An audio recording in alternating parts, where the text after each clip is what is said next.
C'est le retour d'une autre polémique politique et elle concerne cette fois Ségolène Royal. Qui occupe depuis 2 ans les fonctions d'ambassadrice des pôles, mais qui ne serait pas vraiment concernée par le sujet.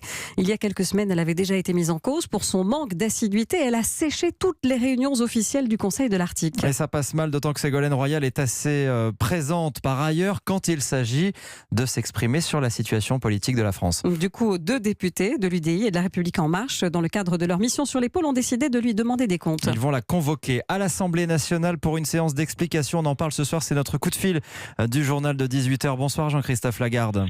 Bonsoir. Vous êtes le patron de l'UDI, député de Seine-Saint-Denis. Merci d'être en ligne avec nous. Ça vous choque l'attitude de Ségolène Royal? Vous aurez des questions à lui poser?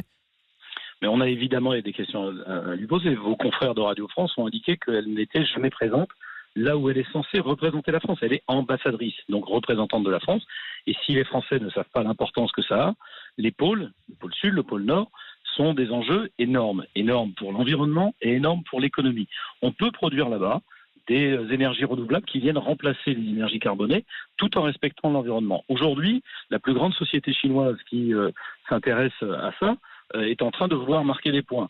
Les Russes, les Norvégiens, les Islandais s'intéressent à ce qui se passe dans le pôle Nord.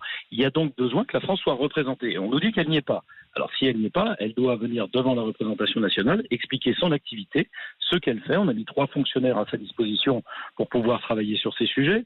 100 000 euros de représentation, 2 fois et demi plus que Michel Rocard. La moindre des choses, c'est qu'on sache si, dans ces 2 régions du monde très importantes, la France est représentée à une politique. Bref, si nos intérêts et notre vision économique et écologique des pôles est défendue. Jean-Christophe Lagarde, Ségolène Royal a déjà répondu à ces accusations. Elle a dit qu'elle faisait attention au coût de ses déplacements, au bilan carbone. Je ne vais pas aux réunions auxquelles je ne suis pas utile, a-t-elle expliqué.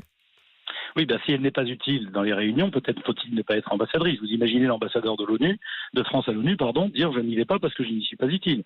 Il y a quand même quelque chose à un moment donné qui interroge, et c'est la raison pour laquelle, avec mon ami Christophe Negelen, député UDI des Vosges, nous avons souhaité qu'elle soit auditionnée par l'ensemble de la commission des affaires étrangères de l'Assemblée nationale.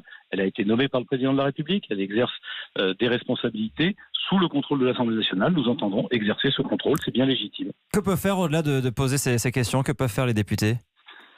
Écoutez, si elle nous dit et si elle nous montre qu'elle travaille et qu'elle défend effectivement une vision intéressante des intérêts écologiques et économiques que doit porter la France, tout va bien. Si ce n'est pas le cas, si elle ne voulait pas venir, c'est qu'elle a quelque chose à cacher. Dans ces cas-là, on a le droit de le savoir. Un mot peut-être, Jean-Christophe Lagarde, sur la polémique dont on parlait juste avant, sur les vacances d'Elisabeth Borne au Maroc. Est-ce que ça vous choque? Non, je trouve, d'abord, je lui souhaite de bonnes vacances et je trouve ridicule, déplacé, démagogique en permanence cette mise en cause. Vous savez, les ministres, il ne faut plus qu'ils partent en vacances. Ils travaillent 3 fois plus que n'importe quel Français. Même en pleine grève. Mais, pardon, parce qu'il y a des vacances, le ministre du Tourisme ne doit pas partir en vacances. C'est parfaitement ridicule. On sait bien qu'entre le 25 et le 31 décembre, il ne se passera rien et que la ministre des Transports ne va pas débloquer la situation. Les rendez-vous sont pris pour le mois de janvier et il y a vraiment là-dedans une forme de populisme, de démagogie permanente. Excusez-moi, un Français fait 35 heures, un ministre doit en faire 100 à 110 par semaine.